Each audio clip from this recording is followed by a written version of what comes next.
అమజ్యా దేవదేవుని చూచి ఇశ్రాయేలు వారి సైన్యములకు నేర్చిన 200 మణుగుల వెండికి ఏమి చేసినామని అడిగినను దీనికంటే అధికంగా యెహోవాను ఇయ్యగలని ఆ దేవదేవుడు ప్రత్యుత్తరం ఇచ్చారు.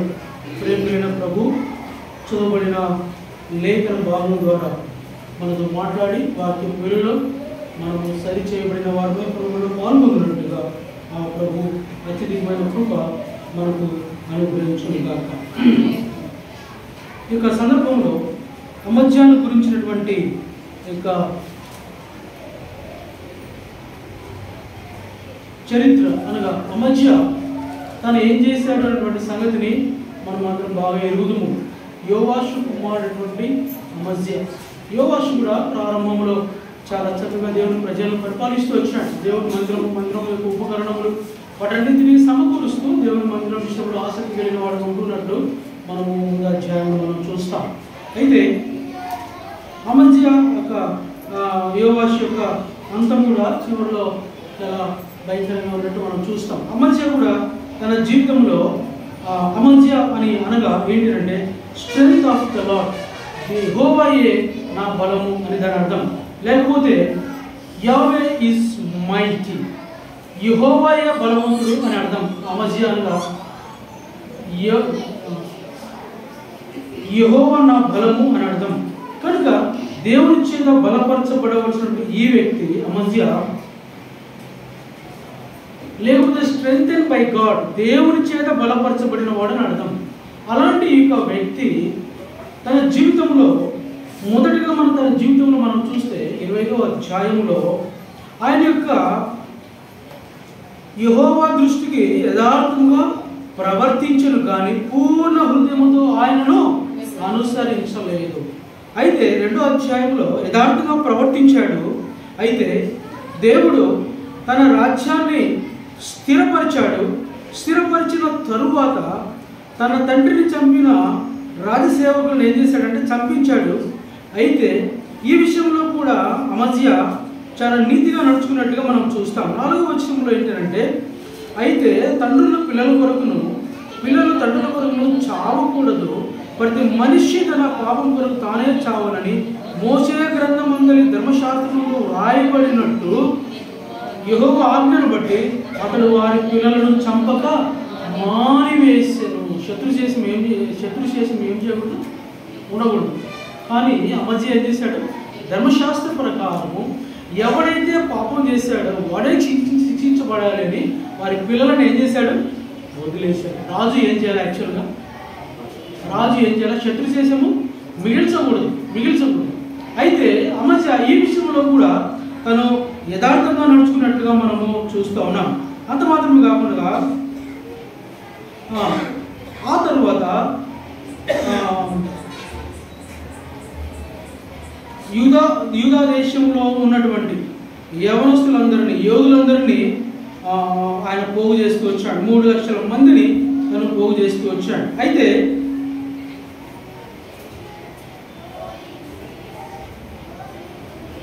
ఇక్కడ మనం చూస్తే తను ఎదోమీయుల మీదకి యుద్ధానికి వెళ్ళడానికి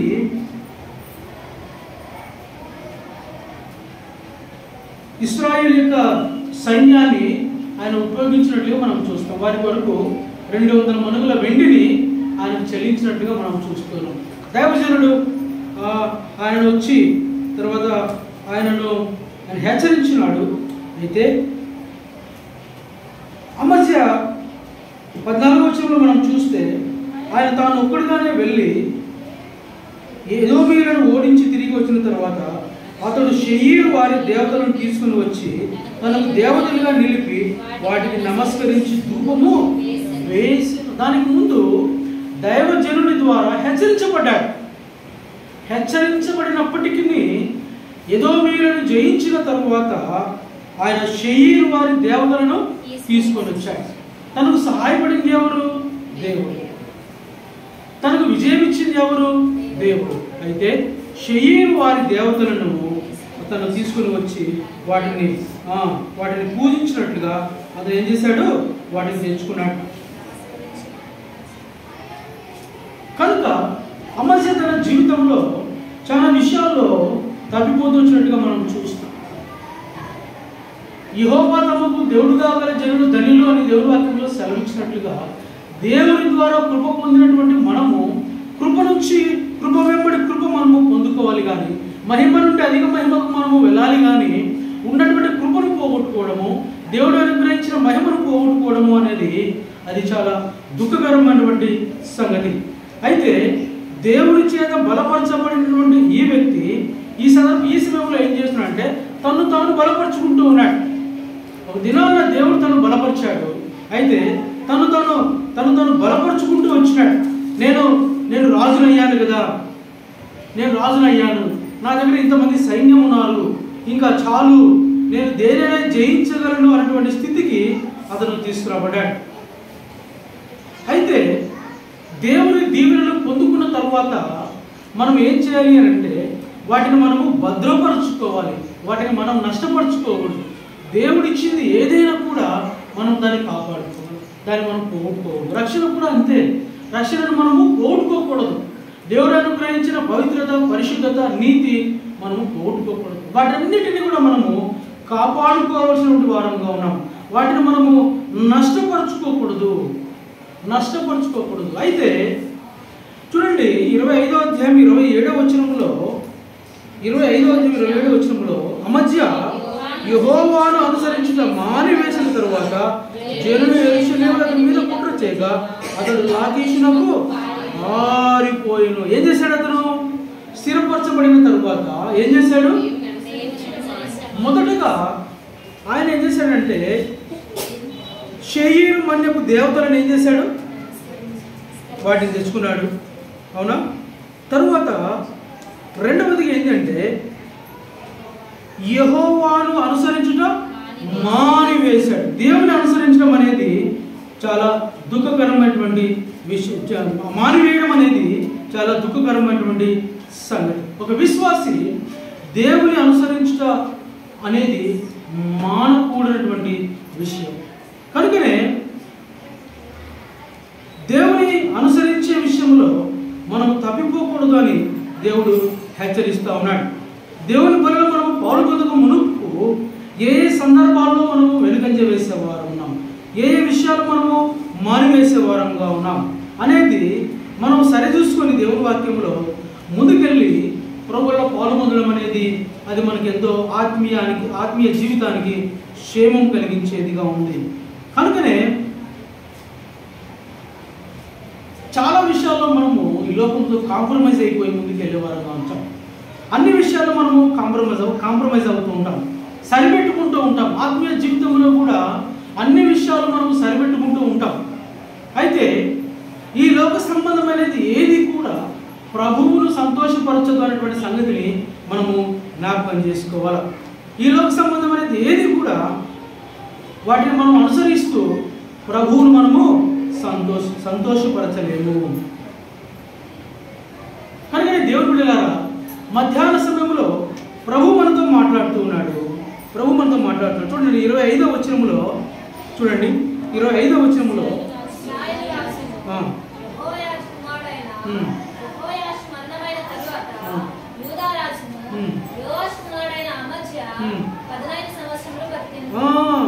పదునైదు సంవత్సరములు బ్రతికేను. అయితే ఈ తన జీవితంలో తను బ్రతికినంత కాలము కూడా దేవునికి ఇష్టడుగా తను జీవించలేకపోయినట్టుగా మనం చూస్తాం. మన ఆత్మీయ జీవితంలో కూడా అమస్య దేవుని అనుసరించుట మానివేశాడు, దేవుని వెంబడించడం అనేది మానివేశాడు, దేవుని సేవించడం అనేది మానివేశాడు. కనుక మన జీవితాల్లో మనము వేటిని మానివేసే అవకాశం ఉంది. అమస్య దేవునే ఆయన వెంబడించడం మానేశాడు.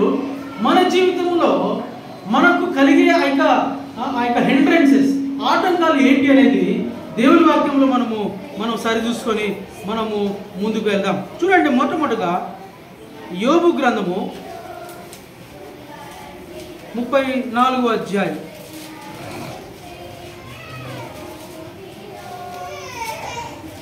34వ అధ్యాయం 25వ వచనం.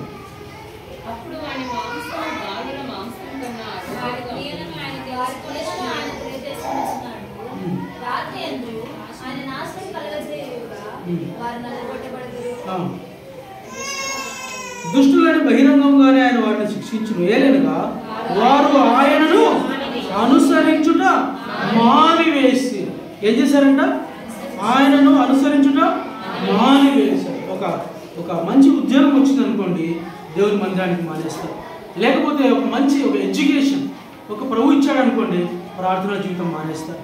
లేకపోతే ఒక ఉన్నతమైన ఆశీర్వాదం ప్రభు ఇచ్చాడు అనుకోండి, దేవుని వాక్యాన్ని మర్చిపోయేవారు కొంచెం. అయితే దేవుని వాక్యం సెలవిస్తూ ఉంది, వారు ఏం చేశారంట? ఆయనను అనుసరించుట మానివేసిరి. కొన్ని రోజులు మనము రక్షించబడిన తర్వాత కొన్ని రోజులు మనము బాగుంటాం. అయితే ఎప్పుడు మన జీవితంలో మనము దేవుని అనుసరించడం మానేస్తామో, దేవుని వెంబడించడము మనము మానేస్తామో, మన జీవితాల్లో ఆత్మీయంగా మనము నష్టపోయేవారు అవుతాం. శరీర సంబంధంగా మనం బాగుండొచ్చు, కానీ ఆత్మ సంబంధమైనటువంటి విషయాలలో మనము రోగులం అవుతాం, బలహీనం అవుతాం. అంత మాత్రమే కాకుండా చనిపోయే స్థితిలోకి మనం వెళ్తాం. ఆత్మీయంగా స్టెప్ బై స్టెప్ మనము దిగజారేటువంటి స్థితిలో మనం ఉంటాం. ఆత్మీయంగా నీవు నేను ఉన్నతమైనటువంటి శిఖరాలను, ఉన్నతమైనటువంటి స్థానాన్ని అందుకోవాల్సినటువంటి మనము దినదినము ఏం చేయబడుతున్నాము అని అంటే, మన ఆత్మీయ జీవితంలో ఆ యొక్క తగ్గుదల కనబడతా ఉంది. కనుక దేవుని బిడ్డలారా, దేవుని వాక్యము సెలవిస్తూ ఉంది ఏంటి అని అంటే, ఏం సెలవిస్తుంది అంటే, దేవుని అనుసరించే విషయంలో మొదటి రాజుల గ్రంథము 11వ అధ్యాయం 6వ వచనంలో సొలొమోను గురించి రాస్తాడు. సొలొమోను నన్ను వెంబడించడం లేదు అని అంటాడు. సొలొమోను ఏం చేయడం లేదు? నన్ను వెంబడించడం లేదు. అంత మాత్రమే కాకుండా మొదటి సమయాలు 5:11లో కూడా సౌలు నన్ను వెంబడించడం మానేశాడు. సొలొమోను చూసాము, సౌలు కూడా మనం చూసాం. చదవండి ఆ మాట, చదువుతూనే అర్థమవుతుంది. మొదటి రాజులు 11:6. మొదటి రాజులు 11:6. ఈ ప్రకారము సొలొమోను యెహోవా దృష్టికి చెడు నడత నడిచి తన తండ్రి అయిన దావీదు అనుసరించినట్లు యథార్థ హృదయముతో తన దేవుడైన యెహోవాను అనుసరించలేదు. తన తండ్రి నడుచుకున్నట్టు తను నడుచుకోలేకపోయినాడు. యూదా రాజుల గ్రంథంలో యూదా రాజులందరినీ మనం పరిశీలన చేస్తూ వస్తే కనుక తన తండ్రి అయిన దావీదు నడుచుకున్నట్లు నడుచుకోలేదు, తమ పూర్వీకులైన దావీదు నడుచుకున్నట్టు నడుచుకోలేదు, తమ తండ్రి అయిన దావీదు నడుచుకున్నట్టు నడుచుకోలేదు అని దేవుడు ఒక బౌండరీ పెట్టాడు దావీదును. అంటే దావీదు యొక్క నడవడిక, దావీదు యొక్క జీవితము, దావీదు ఏ విధంగా దేవునికి ఇష్టానుసారంగా జీవిస్తూ వచ్చాడో దాన్ని ఒక మాదిరిగా ఉంచాడు. అయితే యూదా రాజులు ఎవ్వరు కూడా దావీదు యొక్క మార్గంలో నడుచుకున్నట్లుగా లేరు. సొలొమోను అనుసరించుట తప్పిపోయాడు. అయితే సౌలు గురించి కూడా ప్రభు అంటున్నాడు. చూడండి, మొదటి సమూయేలు 15:11. మొదటి సమూయేలు 15:11. సౌలు నన్ను అనుసరింపక, చాలమ్మా, సౌలు ఏం చేశాడు? నన్ను అనుసరించలేదు. సౌలు అనుసరించలేదు.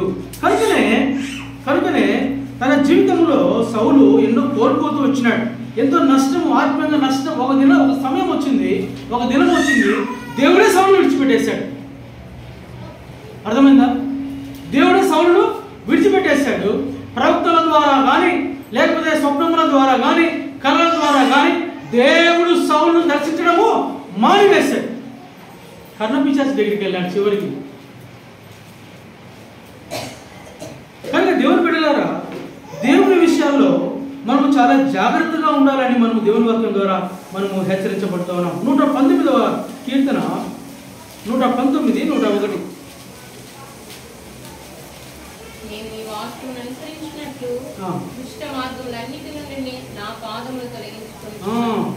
నేను నీ వాక్యమును అనుసరించి నడుచున్నట్లు. ఎట్లా నడుచుకోవాలి విశ్వాసి? దేవుని వాక్యమును అనుసరించి. దేవుని వాక్యము ఏది చెబితే దాన్ని తూచా తప్పకుండా పాటించేవాడు ధన్యుడు. అందుచేతనే చూడండి, సామెతల గ్రంథము 8వ అధ్యాయం, సామెతలు 8:32. కావున పిల్లలారా నా మాట ఆలకించుడి, నా మార్గములను అనుసరించువారు ధన్యులు. ఎవరు ధన్యులు? ఎవరైతే దేవుని మార్గములను అనుసరిస్తారో, ఎవరైతే దేవుని మార్గములను నడుచుకుంటారో వారు ధన్యులు. ధన్యులు. చూడండి మరొక మాట, 2వ రాజుల గ్రంథము 4వ అధ్యాయం. 2వ రాజులు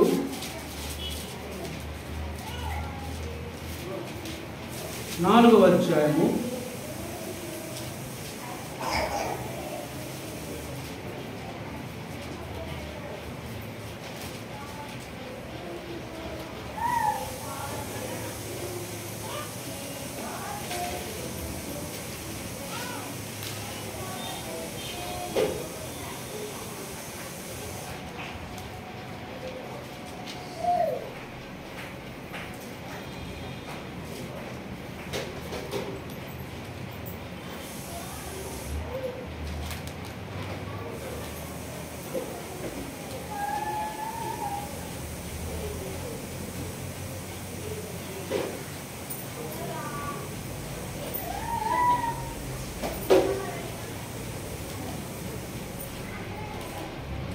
1 మాట ఉంటుంది.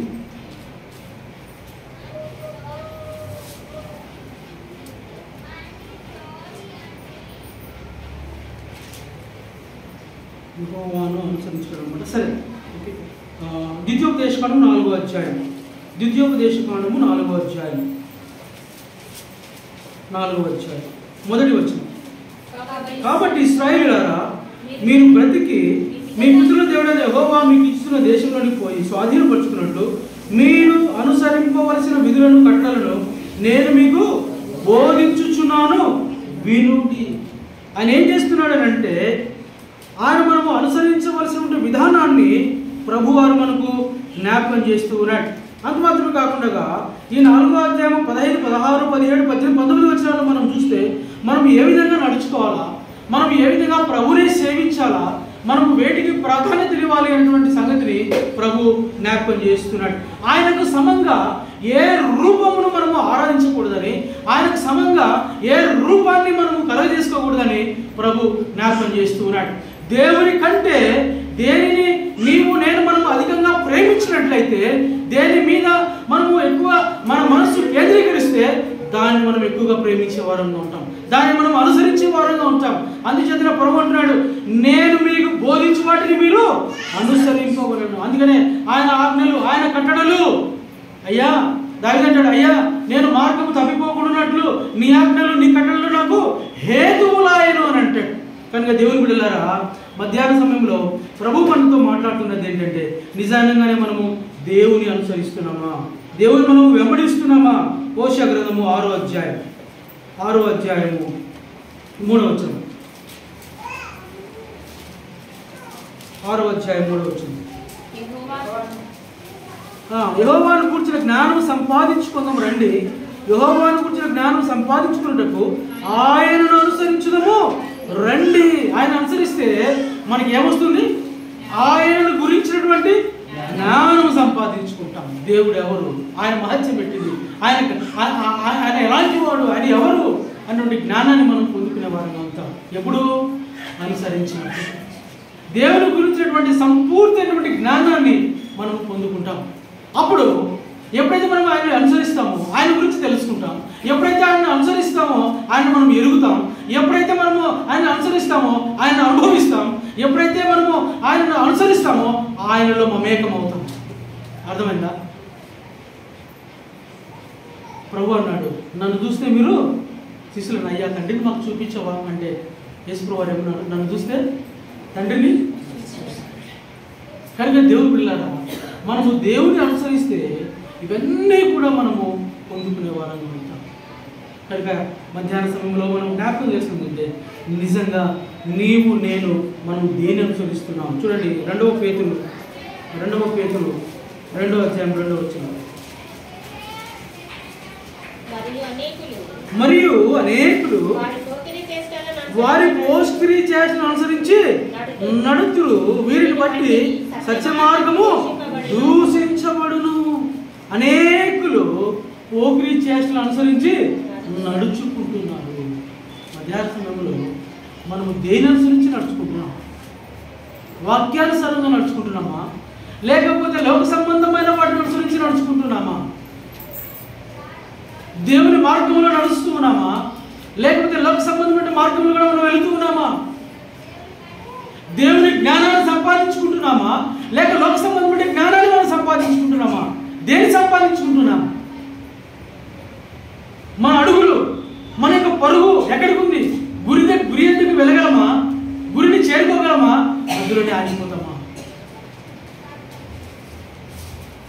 వారు పోకిరీ చేసిన అనుసరించి నడుచుకొని జాగ్రత్త. ఈ లోకాన్ని మనం అనుసరించి నడుచుకుంటే మనము దేవుని బిడ్డలము కాదు. ఎందుకు? దేవుని వాక్యం రాయడు, ఈ లోకము దుష్టుని యందు పడి ఉన్నది అని అంటాడు. ఈ లోకం ఎవరి చేతిలో ఉంది? దుష్టుని చేతిలో ఉంది. కనుక ఈ లోకాన్ని మనం ప్రేమించి ఈ లోకాన్ని మనం అనుసరిస్తే ఆటోమేటిక్గా మనం ఎవరి దగ్గరికి వెళ్ళిపోతాము? అపవాది శక్తుల యొక్క చేతిలో వాళ్ళు అనుసరించే వాళ్ళగా ఉంటాం, వాళ్ళు వెంబడించే వాళ్ళగా ఉంటాం. కనుక ఒక విశ్వాసిగా మనకు ఇది తగని పని. మన గురి, మన గమ్యము, మన కళ్ళు ఎదుట ఎవరు ఉండాలి? ప్రభువే ఉండాలి. మన నాయకుడు ఎవరు? ప్రభువే. మన యజమాని ఎవరు? ప్రభువే. మన దేవుడు ఎవరు? ప్రభువే. ఎందుకు? ఆయన ప్రాణం ఇచ్చాడు నీ కొరకు, నా కొరకు. వేరొకరు ఎవరు కూడా మన కొరకు ప్రాణం ఇవ్వలేదు. అపోస్తలుడు పౌలు అంటాడు, ఏమంటాడు? సిలువ నా ముందు, సిలువ ఏముంది? నా ముందు, లోకము నా వెనుక అని అంటాడు పౌలు. మన ముందు ఏముండాలి? సిలువ ఉండాలి. సిలువ కార్యము మన కళ్ళ ముందు ఉంటే, సిలువ ఎవడైనా క్రీస్తు మన కళ్ళ ఎదుట ఉంటే, ఆ గాయపరచబడిన క్రీస్తు మన కళ్ళ ఎదుట ఉంటే మనం ఏం చేయము? పాపము చేయము. ఏం చేయము? మనము పాపము చేయము. మన కళ్ళ ఎదుట ప్రభువు లేడు. మన కళ్ళ ఎదుట ఎవరు లేరు? ప్రభువు లేడు. కనుకనే ప్రభువును మనము అనుసరించుట మానేసాం. కనుక దేవుని ద్వారా మధ్యాహ్న సమయంలో ప్రభు మనతో మాట్లాడుతున్నాడు. నిజంగా మనం ప్రభువును అనుసరిస్తున్నాము? ప్రభు మార్గంలో మనం వెళుతున్నామా? ప్రభు కంటే దేనైనా ఎక్కువ ప్రేమిస్తున్నామా? ప్రభు కంటే దేనికైనా ఎక్కువ ప్రాధాన్యత ఇస్తున్నామా? నీ గురి ఏంటి? ప్రభువును చేరుకోగలిగినటువంటి చేరుకోగలిగినటువంటి నమ్మకం నీలో ఉందా? నిరీక్షణ ఉందా నీలో? ఆ గురికెళ్ళి జీవిస్తున్నామా? మనము జ్ఞాపకం చేసుకొని సరి చేసుకుని ముందుకు కూడా. రెండవదిగా రండి, కీర్తనల గ్రంథము, కీర్తనలు 36వ కీర్తన 36:3.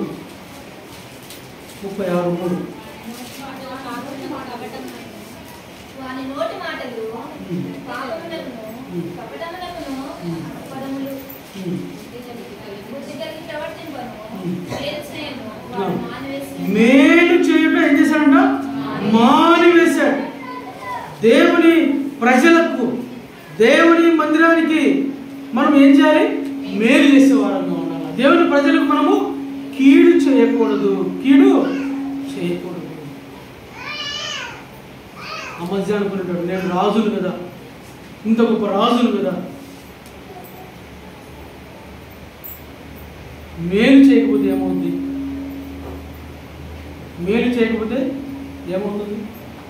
రాజులు వచ్చి ఎవరన్నా అడుగుతారా?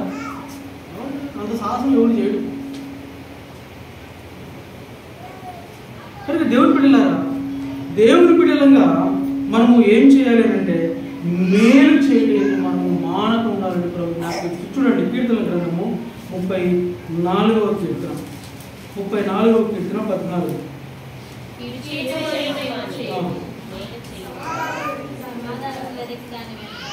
34:14 మీ కీడు చేయడం మాని మేలు చేయి.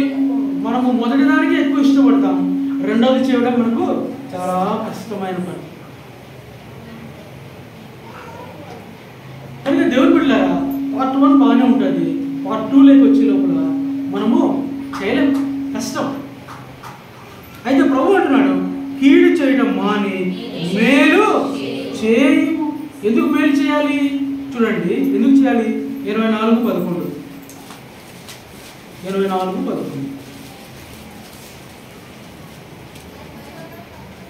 దేవుడైన యెహోవా సూర్యుడును కేడమునైనాడు, ఆయన కృపయు ఘనతయు అనుగ్రహించును.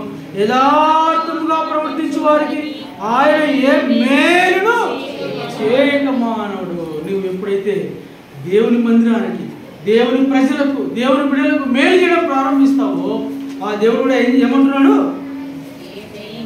ఏ మేలు చేయక మానవుడు. ఆయన కూడా ఏమైనా మనం మేలు చేయాలి అని అనుకుంటే ఆయన ఏం చేస్తాడు? మానవ చేసేవాడుగా ఉంటాడు. ఒకవేళ ప్రభువే మనకు మేలు చేయడం మానేశాడు అనుకోండి, ప్రభు మనకు మేలు చేయడం మానేశాడు అనుకోండి, మన స్థితి ఎట్లా ఉంటుంది? ఎట్లా ఉంటుంది? ఆరోగ్యం పోతుంది, నెమ్మది ఉండదు, ఆరోగ్యం తీసేస్తాడు, తర్వాత నెమ్మదిగా ఉండలేము, తర్వాత దేవుని తోడు ఉండదు, దేవుని సహాయం ఉండదు, దేవుని సహకారం ఉండదు, దేవుని నడిపింపు ఉండదు, దేవుని ఆత్మ వల్ల పనిచేయదు. ఏం చేయాలి? మేలు చేసేవారంగా మనం ఉండాలా. అప్పుడు దేవుడు మనకు మేలు చేస్తాడు. మనం మేలు చేయలేదు అనుకోండి, ఎన్ని ప్రార్థనలు చేసినా కీడు చేస్తాం అనుకోండి, కీడు చేసి కొంచెం ప్రార్థన చేస్తే ఏమొస్తుంది? కనుక నేను దేవుడు పిల్లలారా, మధ్యాహ్న సమయంలో ప్రభు మనతో మాట్లాడుతున్నాడు. గలతీయులకు రాసిన పత్రిక 6వ అధ్యాయం, గలతీ 6:9 మనము మేలు చేయుటయందు విసుగక యుందము, మనము అలయక మేలు చేసింది మేని తగిన కాలమందు. ఇది అండి ప్రతిఫలం ఏంటి అంటే, ఎప్పుడైతే మనము విసుక్కోకుండా మనము మేలు చేస్తామో, మనము అలయక మేలు చేస్తామో, తగిన కాలమందు పంట కోస్తుంది. You must read. నువ్వు పంట కోస్తావు, దాని ప్రతిఫలాన్ని నువ్వు పొందుకుంటావు. నువ్వు మేలు చేస్తే ప్రభు నీకు మేలు చేస్తాడు, నువ్వు కీడు చేస్తే నువ్వు కీడు అనుభవిస్తావు. నువ్వు దేవుని ప్రజలను ఆదుకుంటే దేవుడు నిన్ను ఆదుకుంటాడు. దాతృత్వం కలిగి నీ చేయి చేస్తే ప్రభు తన చేయి చేసేవాడుగా ఉన్నాడు. మేలు కొరకై నిన్ను జ్ఞాపకం చేసుకునేవాడుగా ఆయన ఉంటూ ఉన్నాడు. కనుక దేవుని బిడ్డలారా, 10వ వచనంలో చూడండి, కాబట్టి మనకు సమయం దొరికిన కొలది అందరి ఎడలను, మరి విశేషంగా విశ్వాస గృహములకు చేరిన వారిను మేలు చేయడము. బేటలను పక్కన పెట్టండి, మనకు అవసరం లేదనుకోండి.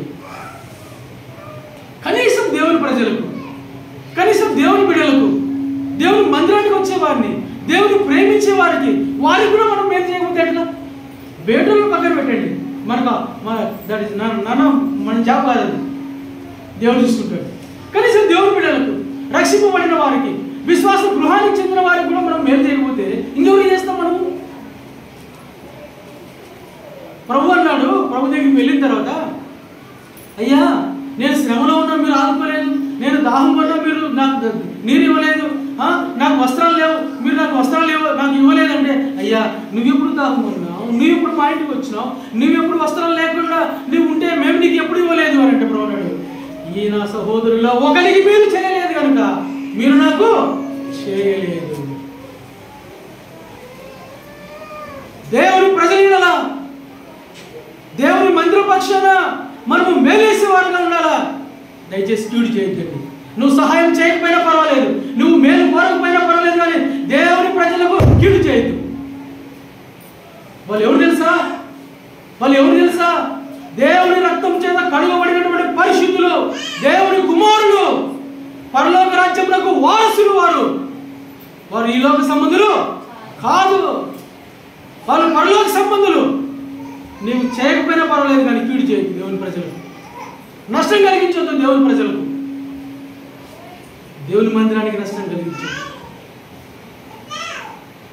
కనుక దేవుని బిడ్డలారా, మధ్యాహ్న సమయంలో ప్రభు మనతో మాట్లాడుతున్నాడు. 2వ దశలోని పత్రిక 3వ అధ్యాయం 13వ వచనం. 2వ దశలోని పత్రిక 3వ అధ్యాయం 13వ వచనం.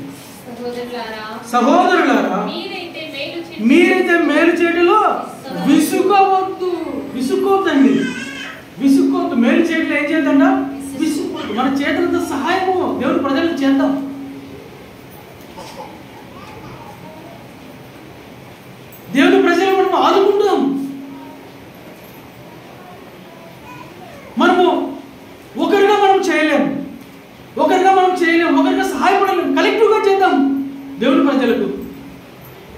చేసేది అదే. కడపలో మేము చేసేది సహోదరులుగా ఎవరికైనా ఒక సహాయం అవసరమైనప్పుడు ఒక హ్యాండ్ సరిపోదు. అప్పుడు ఏం చేస్తాము? 10 మంది కలిస్తే దేవుని బిడ్డకు మనం సహాయం చేయగలం. ఒక కుటుంబాన్ని మనం ఆదుకోగలం, ఒక జీవితాన్ని ఆదుకోగలం, ఒకరి యొక్క ఆరోగ్యాన్ని తిరిగి తీసుకురాగలం, ఒకరి ఆరోగ్యాన్ని తిరిగి మనం కాపాడుకోగలం, ఒక వ్యక్తిని మనం కాపాడుకోగలం, ఆయన విశ్వాసాన్ని మనము వృద్ధి పొందించగలం, ఆయన ఆత్మీయ జీవితాన్ని వృద్ధి పొందించగలం. ఒక విశ్వాసిక జీవితంలో దేవుని ప్రజలు నాకున్నారు, దేవుని మందిరం నా పక్షాన ఉంది అని ఒక భరోసా మనము దేవుని బిడ్డలకి ఇవ్వలేకపోతే ఈ క్రైస్తవ జీవితం ఎందుకు? ఇంకా ఈ విశ్వాస జీవితం ఎందుకు? ఇంకా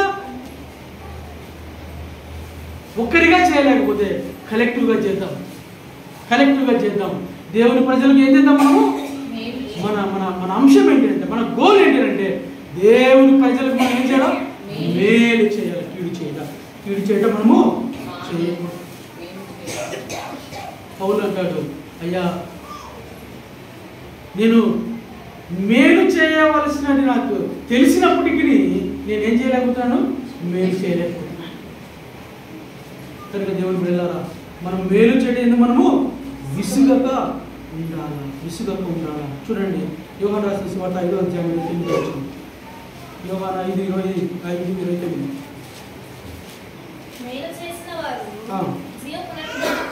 మేలు చేసిన వారు జీవ పునరుత్థానమునకును, కీడు చేసిన వారు తీర్పు పునరుత్థానమునకును బయటికి వచ్చేదారు. బయటికి అంటే ఎక్కడికి? బయటికి అంటే ఎక్కడికి? ఇప్పుడు ఎక్కడున్నాము? ఈ వాక్య ప్రకారం ఎక్కడున్నారు? ఈ వాక్య ప్రకారము ఎక్కడున్నారు?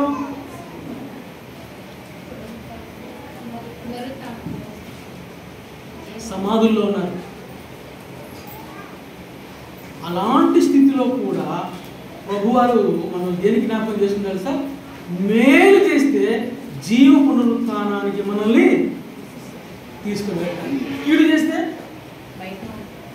చేస్తే తీర్పు కొరకు తీసుకుని వెళ్తారు.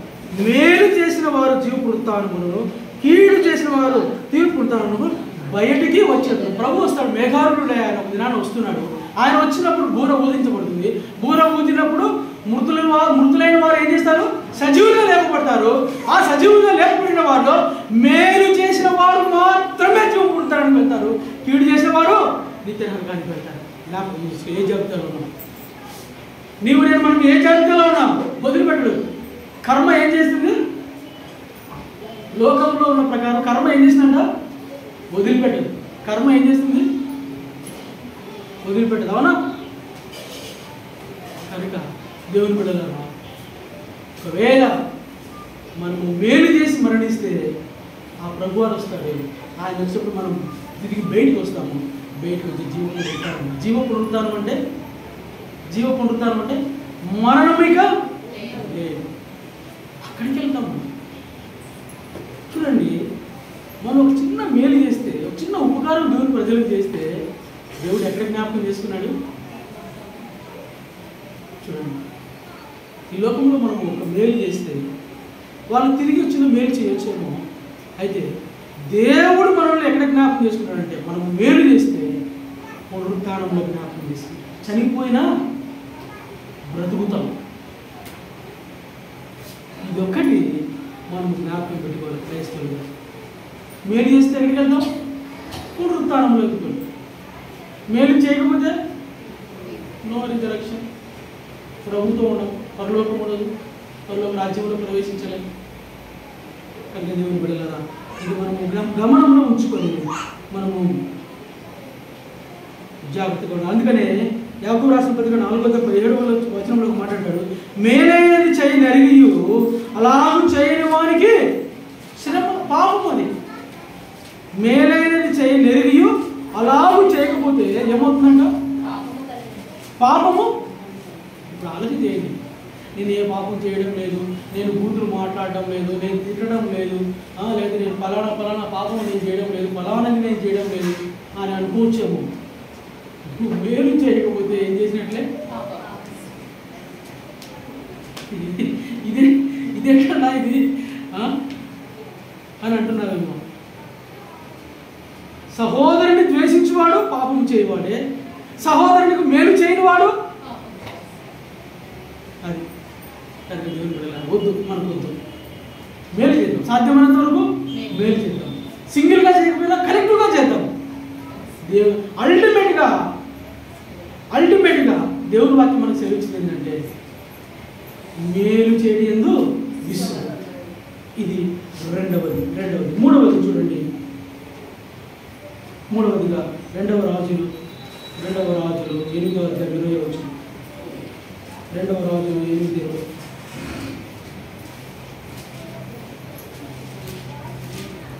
అయితే నేటి వరకు ఎదోమీయులు తిరుగుబాటు చేసి యూదా వారికి లోబడకే ఉన్నారు.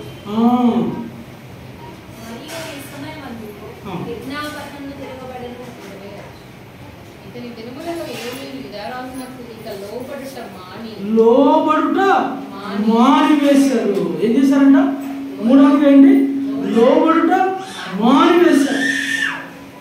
చాలా మంది పిల్లలు కూడా తల్లిదండ్రులకు చిన్నప్పుడు చాలా బాగా లోబడేవారుగానే ఉంటారు. చిన్నప్పుడు బాగా మాట వినేవారుగానే ఉంటారు. పెద్ద అయిపోతుంది 10th క్లాస్కి వచ్చిన తర్వాత, ఇంటర్మీడియట్కి వచ్చిన తర్వాత, డిగ్రీకి వచ్చిన తర్వాత పిల్లలు తిరుగుబాటు కలిగిన వారుగా ఉండేవారుగా ఉంటున్నారు.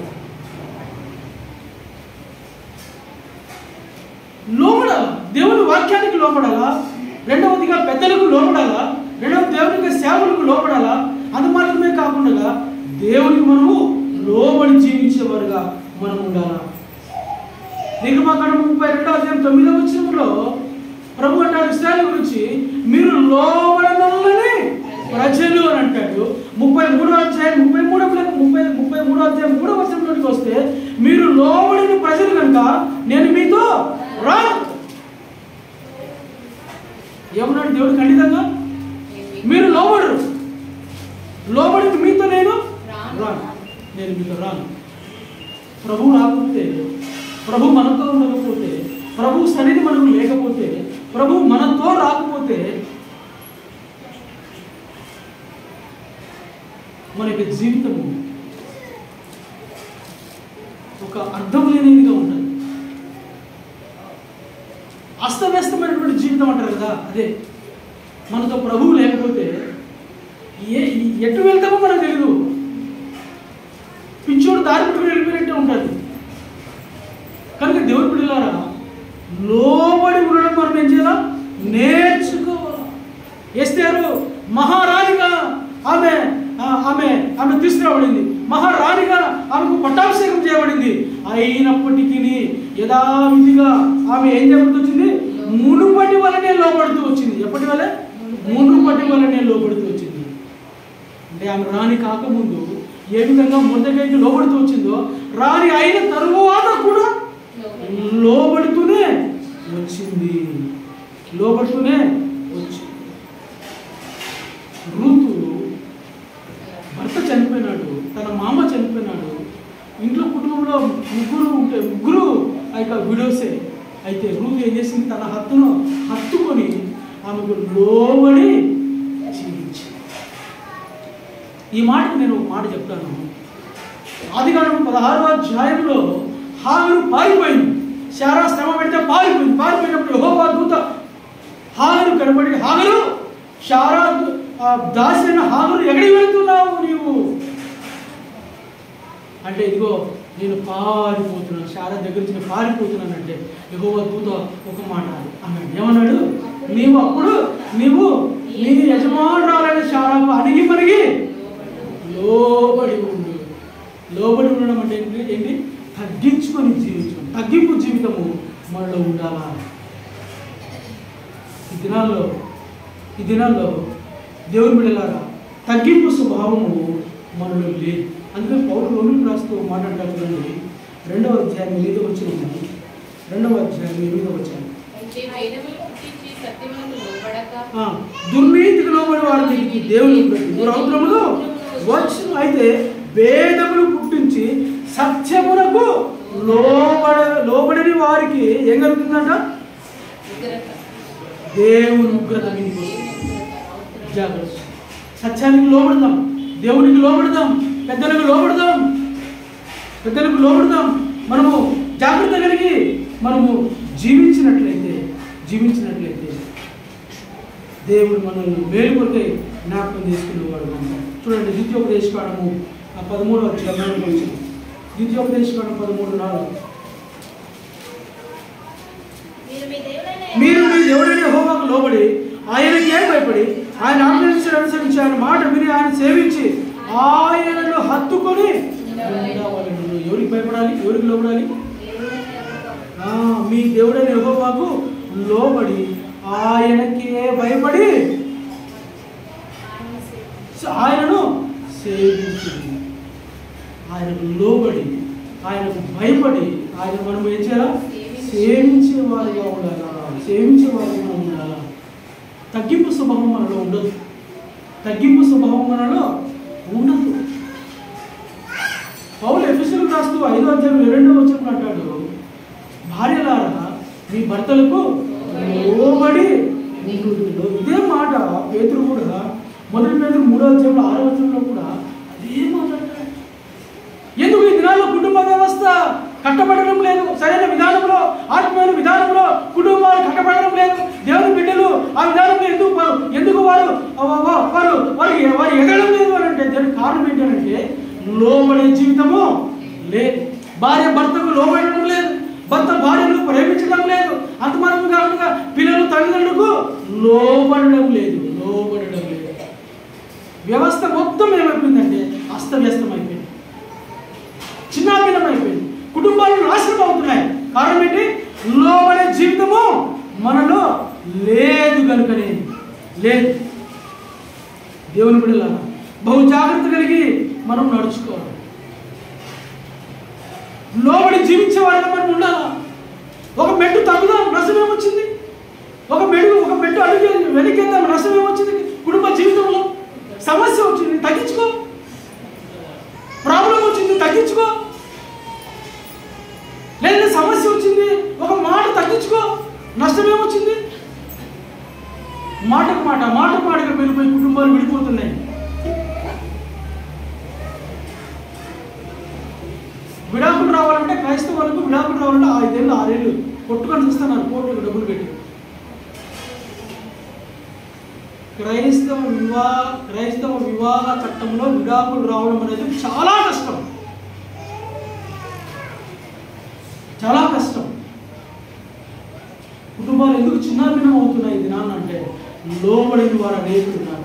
పైకి భక్తి దీనే వాక్య రూపంలో మనం తీస్తే ఏమంటాడంటే పైకి భక్తి కలిగిన వారుగా ఉన్నారు కానీ దేవుని శక్తిని ఆశ్రయించిన వారు మీరు.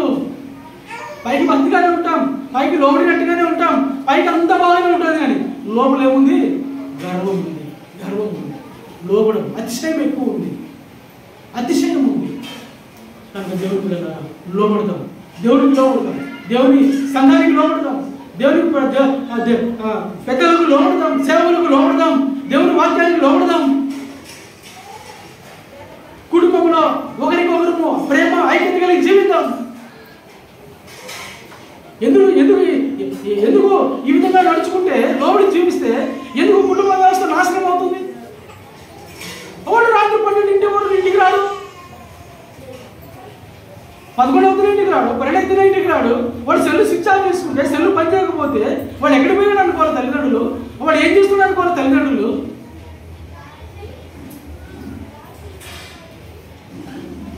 కనుక దేవుని బిడ్డలారా,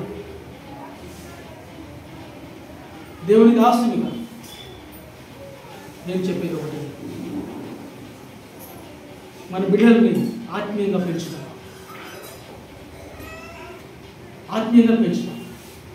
నీతి మార్గంలో వారిని నడిపిద్దాం, భయభక్తుల్లో వారిని నడిపిద్దాం, దేవుని వైపు నడిపిద్దాం. మన పిల్లలు సండే స్కూల్ దాటక ముందే వారు రక్షింపబడాలా. అర్థమైందా? సండే స్కూల్ దాటక ముందే వారు ఏం చేయబడాలా? రక్షింపబడాలి. సండే స్కూల్లోనే దేవుని ఎదగాల, సండే స్కూల్లోనే రక్షింపబడాలా. వాడు సండే స్కూల్ అయిపోయి కాలేజ్ జీవితంలోకి వచ్చినప్పుడు వాడు బ్యాప్టిజం తీసుకోవాలా, ప్రభు గురించి జీవించాలా. ఇది గురి కలిగి ఉండాలి తల్లిదండ్రులు. ఈ విధానంలో బిడ్డలు మనం పైకి తీసుకుని వస్తే ఎందుకు మన బిడ్డలు ఆత్మీయంగా స్థిరపరచబడరు? ఎందుకు ఆత్మీయంగా వారు పైకి రాగలరు?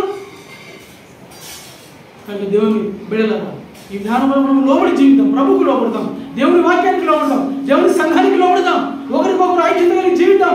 కుటుంబ వ్యవస్థ బాగుంటుంది, మన సంఘం బాగుంటుంది, వ్యక్తిగత జీవితం బాగుంటుంది. ఆరోగ్యకరమైనటువంటి వాతావరణంలో మనం నివసిస్తాం. ఇది ఎన్నోది?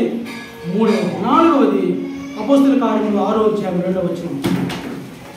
అపోస్తుల కార్యములు 6వ అధ్యాయం 2వ వచనం. అప్పుడు పన్నెండు దేవుని వాక్యము ప్రబలమై శిష్యుల సంఖ్య యెరూషలేములో బహుగా విస్తరించెను. మరియు యాజకులలో అనేకులు విశ్వాసమునకు లోబడిరి.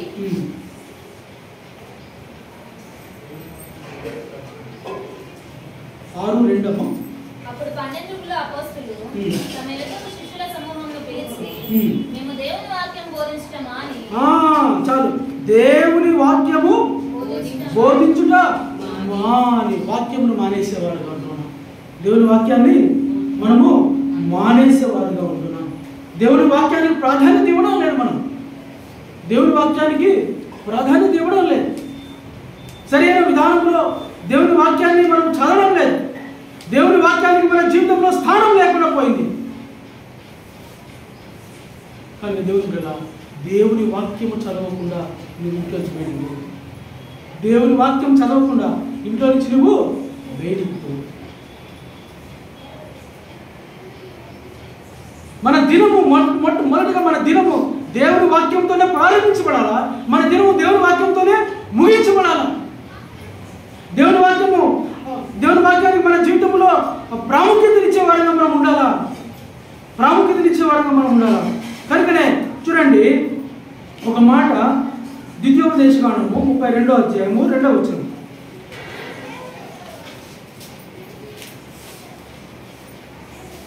నా ఉపదేశము వానవలే కురియును, నా వాక్యము మంచు వలెను, లేత గడ్డి మీద పడు చినుకుల వలెను, పచ్చిక మీద కురియు వర్షము వలె ఉండును. నా ఉపదేశము వానవలే కురియును, నా వాక్యము మంచు వలెను, లేత గడ్డి మీద పడు చినుకుల వలెను, పచ్చిక మీద కురియు వర్షం వలెను. మంచు పడితే చెట్టుకి ఎట్లుంటుంది?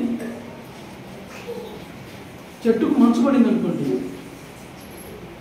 మంచు పడితే చెట్టుకు మంచు కురిసింది అనుకోండి, మంచు కింద కప్పబడిన చెట్టుకు ఏ చీడ పీడ పురుగులు చేయడం, ఏ తెగులు రాదు. కనుకనే దేవుని పిల్లలారా, దేవుని వాక్యము మంచు వలె కురుస్తూ ఉండగా నేటి దినాల్లో దేవుని వాక్యము చాలా విరివిగా అందించబడతా ఉంది. ఎక్కడ చూస్తే దేవుని వాక్యం, రేడియోలో చూస్తే వాక్యం, సెల్లో చూస్తే దేవుని వాక్యం, టీవీలో చూస్తే దేవుని, ఎక్కడ చూసినా దేవుని వాక్యమే. మళ్ళీ ఎస్పెషల్లీ మన హెబ్రోన్ సహవాసంలో కూర్చుంటే దేవుని వాక్యం, లేస్తే దేవుని వాక్యం, నిలుచుంటే దేవుని వాక్యం, కళ్ళు మూసుకుంటే దేవుని వాక్యం, తిరిగే దేవుని వాక్యం, చచ్చిపోతే దేవుని వాక్యం, పెళ్లి చేస్తే దేవుని వాక్యం, ఏమి చేయాలన్నా దేవుని వాక్యమే. ఆ విధానంలో దేవుని భక్తి గారు మన సంఘాన్ని నిర్మిస్తూ వచ్చినాడు, దేవుని వాక్యంతో నిర్మిస్తూ వచ్చాడు. వాక్యం లేకుండా మనము దేనిని ప్రారంభించం. అంత ప్రాధాన్యత దేవుని వాక్యానికి ఇవ్వబడింది. కనుకని దేవుని వాక్యాన్ని మనము ప్రేమిద్దాం. దేవుని వాక్యాన్ని ప్రేమిద్దాం. చూడండి, యోహాను రాసిన సువార్త 17వ అధ్యాయం 14 వచ్చింది. యోహాను 17:14.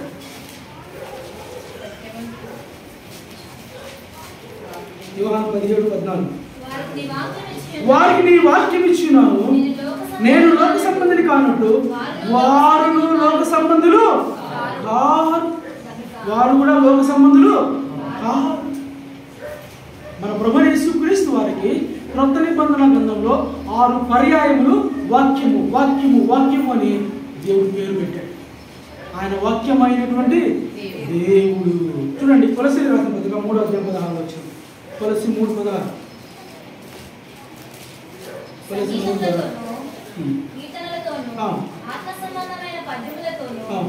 ఒకరినొకరు బుద్ధి చెప్పుచు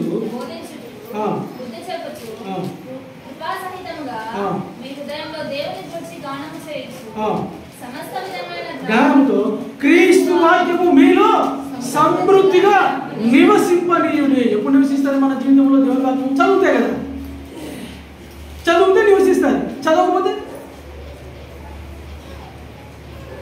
ఉంటుందా? ఒక విద్యార్థి పుస్తకం చదవాలని అర్థమవుతుంది. అర్థమైనటువంటి ఆ విషయాన్ని ఏం చేస్తాడు? గ్రహించి తన మనసులో దాచుకుంటాడు. ఎగ్జామ్ అప్పుడు రాస్తాడు. రాస్తే ఏమవుతుంది? మార్కులు వస్తాయి.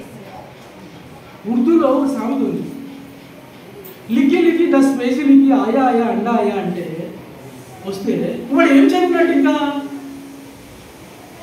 ఏం చదివినట్టు అన్న? మీరు లెక్చరర్ కదా, 10 పేజీలు రాసిన పిల్లలకి మీరు 0 మార్కులు వేసినారనుకోండి, కనీసం పేజీకి 1 మార్కు లేకపోతే ఎట్లా? కనీసం పేజీకి 1 మార్కు కూడా రాకపోతే వాడు ఏం చదివినట్టు, ఏం రాసినట్లు? ఇంకా లెక్చరర్ అయినా ఏం మార్కులు వేయాలా? దేవుని వాక్యం వల్ల సమృద్ధిగా నివసించాలి అంటే మొదటగా మనం ఏం చేయాలా? చదవాలి దేవుని వాక్యాన్ని. మోకాళ్ళ మీద వచ్చి దేవుని వాక్యాన్ని చదివితే దేవుని మనకు వాక్యం మనకు అర్థమవుతుంది. అర్థమైతే దాన్ని గ్రహిస్తాం. గ్రహించిన దాన్ని మనసులో మనం ఉంచుకుంటే అది సమృద్ధిగా మన హృదయంలో ఉంటుంది. లేకపోతే దేవుని వాక్యం వలన పని చేయదు. యోహాను రాసిన సువార్త 1వ అధ్యాయం 1వ వచనంలోకి వస్తే మొదటి వచనంలోనే వాక్యము అని 3 సార్లు వస్తుంది. ఆ వాక్యం ఎవరు? దేవుడే ఆ వాక్యం. తర్వాత 1వ అధ్యాయం 14లోకి వస్తే ఆ వాక్యము శరీరధారి ఎవరైనా ప్రభువు యేసుక్రీస్తు వారు. తర్వాత మొదటి యోహాను 1:1లో కూడా వెళ్తే అక్కడ కూడా జీవవాక్యమును గురించినటువంటి జీవవాక్యం ఎవరు? ప్రభువు యేసుక్రీస్తు వారు. తర్వాత ప్రకటన గ్రంథము 19వ అధ్యాయం 13వ వచనంలోకి వెళ్తే అక్కడ కూడా చూడండి ఏముంది అక్కడ?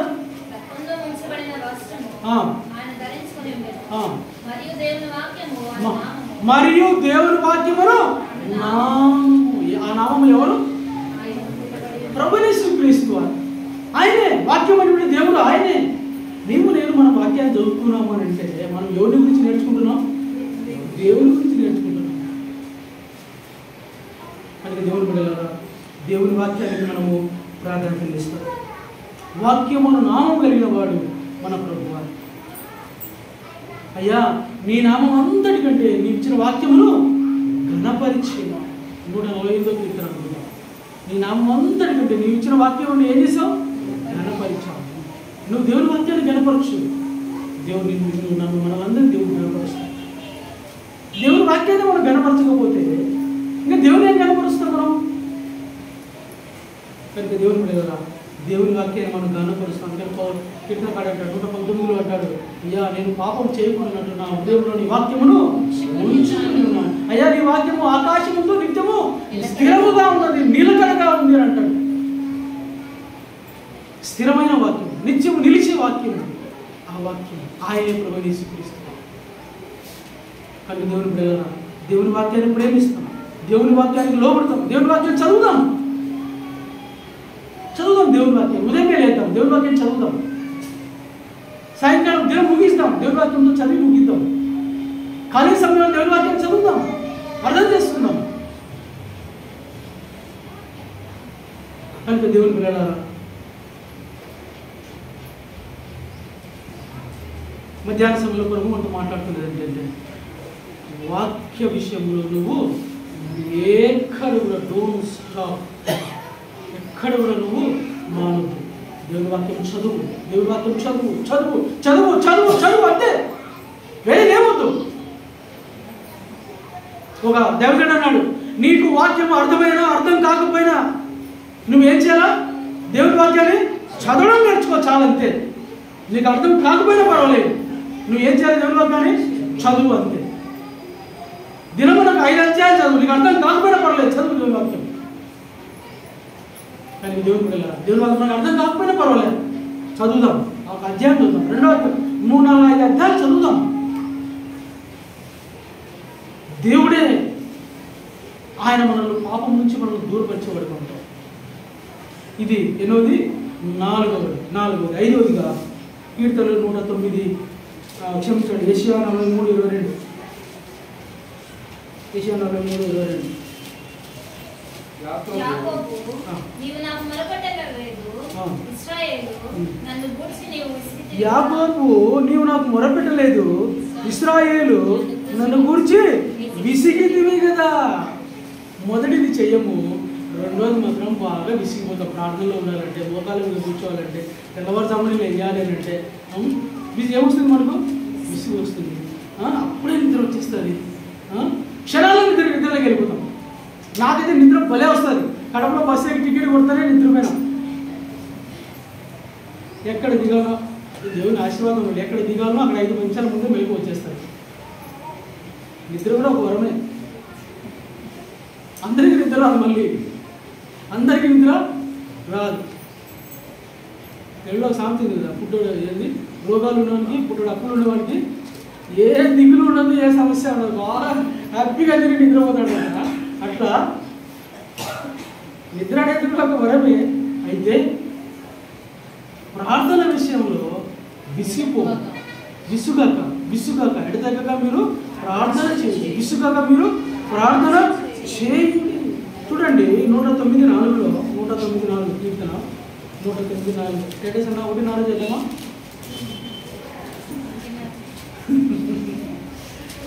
109:4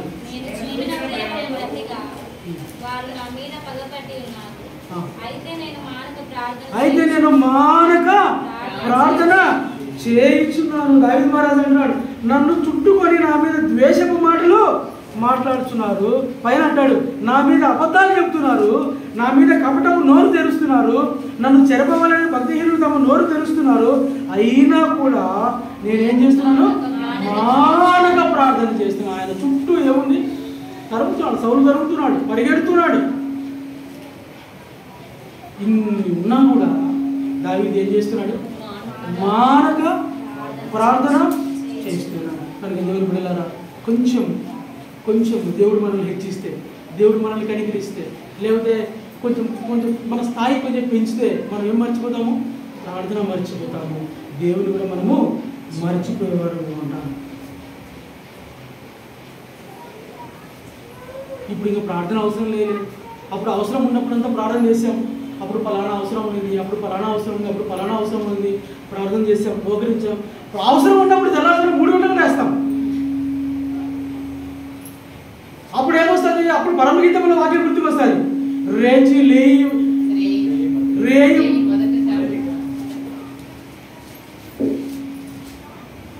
మీరు లేచి రేయి మొదటి జామున ప్రార్థన చేయండి అనేది అప్పుడు గుర్తుకు వస్తుంది. అప్పుడు మాత్రం చాలా బాగా ప్రాక్టీస్ చేస్తాం దాన్ని. అవసరం అంతా తిరిగిపోయినాక ప్రభా మొదటి జామ అయిపోయింది, 2వ జామ అయిపోయింది, 3వ జామ అయిపోయింది, తెల్లవారు సూర్యుడు కూడా వచ్చినాడు, ఏం ప్రార్థన లేదు. ఇంకా సూర్యుడు ఉదయించినాడు, ఏం ప్రార్థన లేదు. కనుక దేవుని బిడ్డలారా, విసుగక మనము ప్రార్థన చేస్తూ ఒక ధైర్యుడు ఉన్నాడు, ఆండ్రూ బోనార్ అని. ఆయన ఒక మాట అన్నాడు. ఏమన్నాడంటే, నువ్వు ఉదయం నిద్ర లేచిన వెంటనే దేవునితో మాట్లాడకుండా ఏ వ్యక్తితో కూడా నీవు మాట్లాడదు. రెండవదిగా నీవు మోకరించకుండా నీ చేత్తో ఏ పని చేయొద్దు. మూడవదిగా దేవుని వాక్యము చదవకుండా నువ్వు ఏ పుస్తకము చదవద్దు, ఏ పేపరు చదవద్దు అంటాడు ఆండ్రూ బోనార్ అటువంటి దేవుడు. కనుక దేవుని బిడ్డలారా, దేవుడు భక్తి గారు కూడా తన మోకాల జీవితం ద్వారా ఆయన అనేక సంఘాలు కడుతూ వచ్చినాడు. సాధు సుందర్ సింగ్ గారు ఒక మాట అన్నాడు. సాధు సుందర్ సింగ్ ఏమన్నాడు అంటే, ప్రార్థన అంటే మన వ్యక్తిగత అవసరముల కొరకు దేవుని కొరకు వెళ్ళడం కాదు, కానీ లేదా మన వ్యక్తిగత అవసరం కొరకు ఆశ కలిగి ప్రభు దగ్గరికి వెళ్ళడం కాదు, కానీ దేవునే పొందాలి అనేటువంటి ఆశ మనలో ఉంటే మనము దేవుని పొందుకుంటాం. మన అవసరం తీర్చబడుతుంది, మన అక్కడ తీర్చబడుతుంది. అయితే మన కోరిక ఏమై ఉండాలి అని అంటే, నేను నా దైవమే పొందుకోవాలా, నా దేవుడే నాకు ప్రాముఖ్యం, నా దేవుడే నాకు అవసరం, నా దేవుడే అనేటువంటి ఆ యొక్క స్థితిలోనికి మనం వచ్చినప్పుడు, ఆ స్థితిలో మన అక్కడ తీర్చబడుతుంది. అంత మాత్రమే కాకుండా ఆ దేవుణ్ణే మనం స్వతంత్రించుకునేవారంగా ఉంటాం. ఆ దేవుణ్ణే మనము స్వతంత్రించుకునేవారంగా. ఆ ప్రభు మనల గురించి పాత నిబంధనలు మాట్లాడు, మీరు నా స్వకీయ సంపాద్యం అన్నాడు ప్రభు. మనం ఎవరము? స్వకీయమైనటువంటి own property, we are of his own property. రెండవదిగా కొత్త నిబంధనలోకి వస్తే ఆయన ఏమిటంటే, మీరు నా సొత్తు అంటారు. సొత్తు అంటే ఏంటి? ఇట్స్ మైన్, ఇది నాది. కనుక దేవుని బిడ్డలారా, ప్రార్థనలో మన అక్కర్లన్నీ తీర్చబడతాయి. ఇది 5వది. 6వది 6, 7 2 విషయాలు 4-5 నిమిషాలు ముగించేసుకున్నాం. అంటే ఇన్కంప్లీట్ పెట్టిపోతే బాగుండదు. ఒకసారి ఎప్పుడో ఇజ్రాయెల్ గురించి మాట్లాడుతూ కొన్ని విషయాలు చెప్పడం మానేసి కూడా అది కూడా ఇంత చెప్పలే ముగించాలి. చూద్దాం మరి ఎప్పుడైనా దేవుడు అవకాశం ఇస్తే. ఇన్కంప్లీట్ పెట్టకూడదు, అది ఇన్కంప్లీట్ పెడితే బాగుండదు. ఇంకా 2 విషయాలు చూడండి. న్యాయాధిపతుల గ్రంథము 10వ అధ్యాయం 6వ వచనం. న్యాయాధిపతులు 10:6.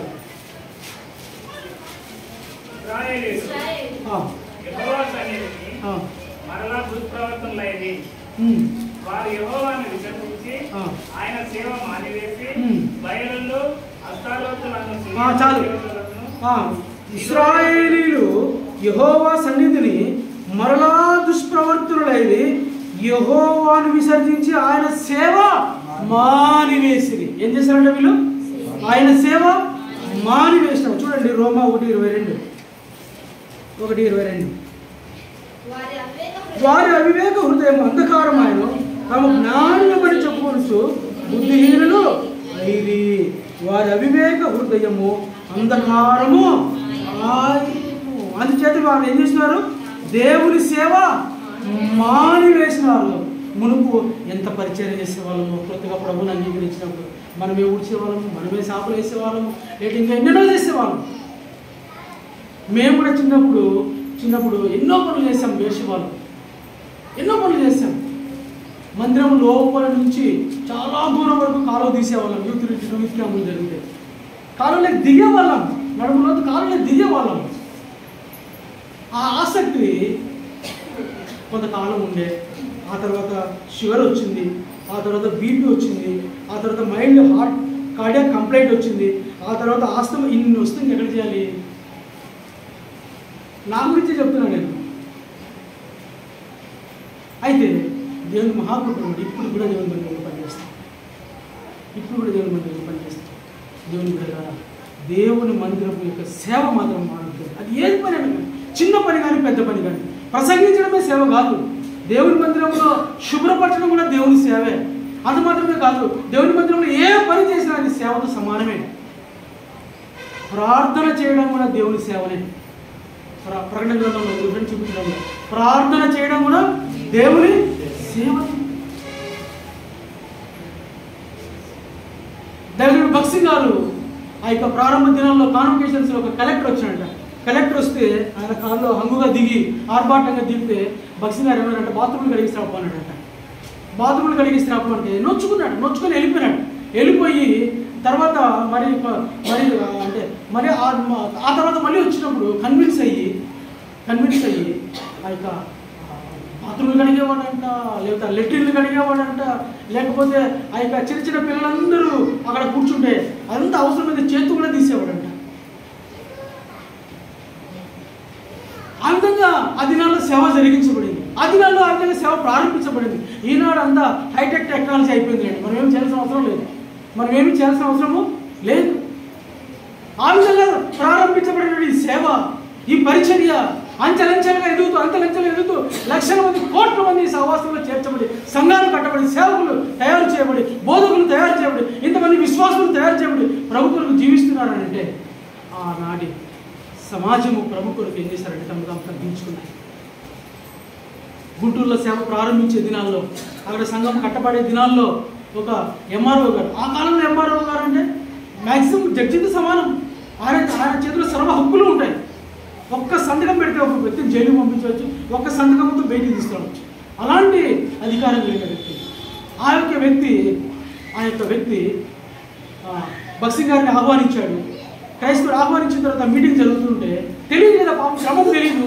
ఆ యొక్క సహోదరుల మధ్యలో తిరుగుతుంటే భక్సింగ్ గారికి ఏదో చెప్పబోతే తీసి చెప్పబట్టాడంట. భక్సింగ్ గారు ఎవరైనా తహసీల్దారు, ఆ కాలంలో తహసీల్దార్, ఇప్పుడే తహసీల్దార్ అధికారాలు లేవలేదు, అన్నీ కట్ చేశారు, ఏం లేదు, అన్నీ కట్ చేశారు. ఈ సేవ కొడితే తగ్గించుకుని లోబడ్డాడు. ఆయన ద్వారా అక్కడ సేవ ప్రారంభించబడింది, ఆయన ద్వారా అక్కడ సంఘం కట్టబడింది. అంటే దేవుని బిడ్డలారా, దేవుని పని విషయంలో మాత్రము మనం ఎప్పుడు కూడా ప్రాముఖ్యంగా చిన్నపిల్లలు, యవనస్తులు దేవుని మందిరంలో పని చేయండి. దేవుని మందిరంలో పని చేస్తే మీ ప్రయాస ఎప్పటికి కూడా వృధా కాదు. దేవుడు పైకి తీసుకొని వస్తారు, ఉన్నతమైన స్థానంలో మిమ్మల్ని ఉంచేవాడుగా ఉంటాయి. అన్నీ మారిపోతాయి, మన జీవితం మారిపోతుంది. మన బ్రతుకు మారిపోతుంది, మన స్టేటస్ మారిపోతుంది, అన్నీ మార్చేస్తాడు ప్రభు. కనుక దేవుని బిడ్డలారా, దేవుని సేవ విషయంలో మనం జాగ్రత్తగా పని చేస్తాం. నాది కాదు ఎవరో చేస్తారనుకోవద్దు, చేద్దాం. చేయగలిగితే మనమే చేద్దాం. కనుక దేవుని బిడ్డలారా, సేవ విషయంలో మాత్రము తగ్గిపోద్దు. తర్వాత చివరిగా 7వదిగా విలాప వాక్యముగా 5వ అధ్యాయం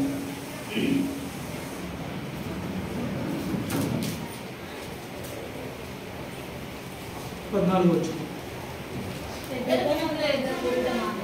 పెద్దలు గుమ్మమున ఎదుట కూడుట మానేది, ఎవరు సంగీతము మానేది. పెద్దలు ఏం చేస్తారంట? కూడుట. దాని అర్థం ఏంటి? రారు దేవుని మందిరానికి రారు. నియామక కూటములకు ఎవరును రారు అని ఎక్కడుంది? 1:4 నియామక కూటములకు ఎవరును రారు కనుక దేవుని మందిరాన్ని ఏం చేస్తున్నారు? అశ్రద్ధ చేస్తున్నాం. దేవుని మందిరానికి మనము రావడం లేదు, దేవుని మందిరాన్ని మనము ప్రేమించడం లేదు. 2వదిగా వారి యవనస్తులు సంగీతము చేయుట మానేది. దాని అర్థం ఏంటి? దేవుని స్తుతించడం లేదు, దేవుని ఆరాధించడం లేదు, ప్రార్థనా జీవితం లేదు, మన యవనస్తుల మధ్యలో లేదు. మనం ఏం చేస్తాము? దేవుని మందిరాన్ని మానుకుంటాం. అరే ఆమెను బట్టి నేను మందిరానికి రావడం, ఈయనను బట్టి నేను మందిరం. ఎవరిని బట్టి వస్తాను దేవుని మందిరానికి? ఎవరు కావాలా నీకు? నాకు ప్రభువు కావాలా. మనం ప్రభువును సేవించాలా. నాకు ప్రభు ప్రాముఖ్యమైన వాడు, నేను నా ప్రభువు ప్రాముఖ్యమైన వాడను, నా ప్రభువుకు నేను ప్రాముఖ్యమైనటువంటి దారుణని ఎప్పుడైతే మనం ఆ ఒప్పుదలలోకి వస్తామో దేవుని మందిరాన్ని మనము ప్రేమిస్తాం.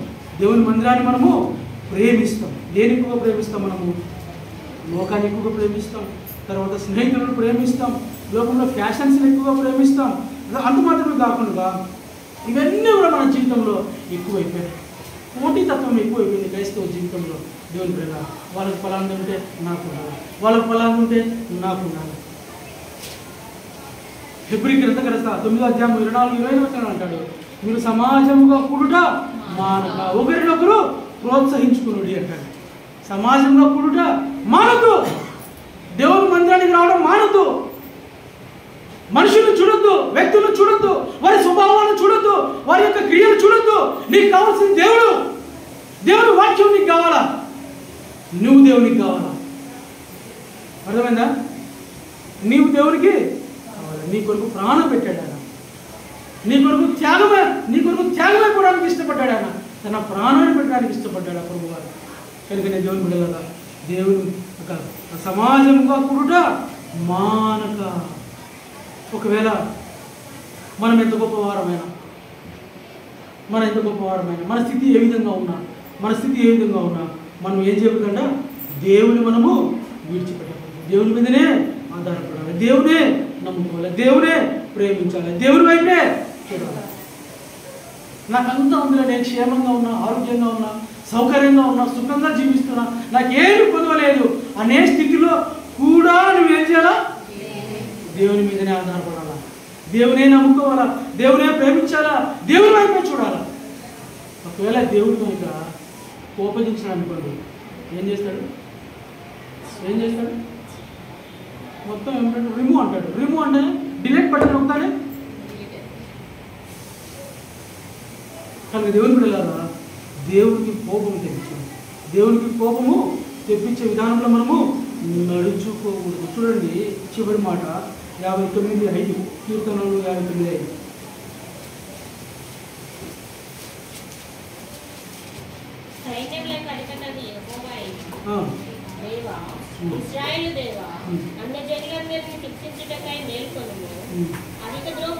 అధిక ద్రోహులను ఎవరిని కనికరింపకము. ద్రోహం చేసే వాళ్ళు ఎవరిని కూడా దేవుడు ఏం చేయడు. మనం ఉంటాం సాధారణంగా, మనకి ఎవరైనా నష్టం కలిగిస్తే, మనకి ఎవరైనా ఫీల్ చేస్తే ఏమంటాం మనము? మర్చిపోలేనంటాడు. దావీదు ఏమన్నాడు సొలొమోనుతో? నా కుమారుడా సొలొమోనా, వాడు సిమి ఉన్నాడే, వాడు దుమ్మెత్తి పోసాడయ్యా, ఇదో పలానోడిని జ్ఞాపకం పెట్టుకో, వాడు నీ మేనమామ అనుకుంటారేమో. ఎవరు? సైన్యాధిపతి ఎవరు? యోవాబు. అనుకుంటావేమో, జాగ్రత్తనేనా, వాడు చాలా కీడు చేశాడు, అబ్షాలోమును చంపించింది వాడే, జాగ్రత్త. సొలొమోను ఏం చేశాడు? కేవలం చిన్న అన్ని సమర్పణ చేశాడు. సొలొమోను ఏం సామాన్యుడు కాదు, సొలొమోను రాజు. తండ్రి చెప్పినట్టు తూచా తప్ప శత్రుశేషం లేకుండా చేశాడు. మనం అది గుర్తుంచుకుంటాం. మనం అధిక ద్రోహము చేయొద్దు అని అంటాడు. చూడండి చివరి మాట 19:13 కీర్తనలు 19:13. దురభిమాన పాపంలో పడకుండా నీ సేవకు నాకుము, వాటి నన్ను ఏలనీయకుము, అప్పుడు నేను యథార్థవంతుడనై అధిక ద్రోహం చేయకుండా నిందారహితుడను.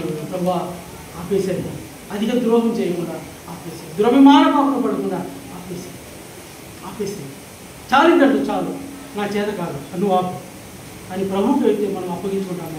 ప్రభు ఏం చేస్తాడు? అన్నిటికీ మన నుంచి దూరం చేస్తాడు. ప్రభు కొరకు మనము భయభక్తులు కలిగి మనము జీవించేవాడు ఉంటాం. కనుక దేవుని పిల్లల మధ్యాహ్న సమయంలో మనం జ్ఞాపకం చేసుకున్నాం. మొదటిది ఏంటి? దేవుని అనుసరించకుండా మానేశాడు. రెండవది ఏంటి? మేలు చేయడం మానేశాడు. తర్వాత మూడవది ఏంటి? లోబడుట మానేశాడు. నాలుగవది ఏంటి? వాక్యము మానేశాడు. ఐదవది ఏంటి? ప్రార్థన మానేశాడు. ఆరవది ఏంటి? సేవ మానేశాడు. ఏడవది ఏంటి? సమాజముగా కూడుట మానేశాడు. వీటిలో ఎక్కడైనా మనం తప్పిపోయింటే సరి చేసుకున్నాం. ప్రభు నన్ను సరిచేయి అని ప్రభుకు లోబడతాం. ఆ ప్రభు మనల్ని సరి చేస్తాడు. సమకూర్పు ప్రభు తీసుకొని వస్తాడు. తిరిగి మనం ప్రభుకు సేవించడానికి, నమ్మకంగా ప్రభుని వెంబడించడానికి ఆ ప్రభు మనకు కృప అనుగ్రహించును కాక. రెండు మోకరించండి, ప్రారంభం చేద్దాం. ప్రభు మనం పాల్గొందాం.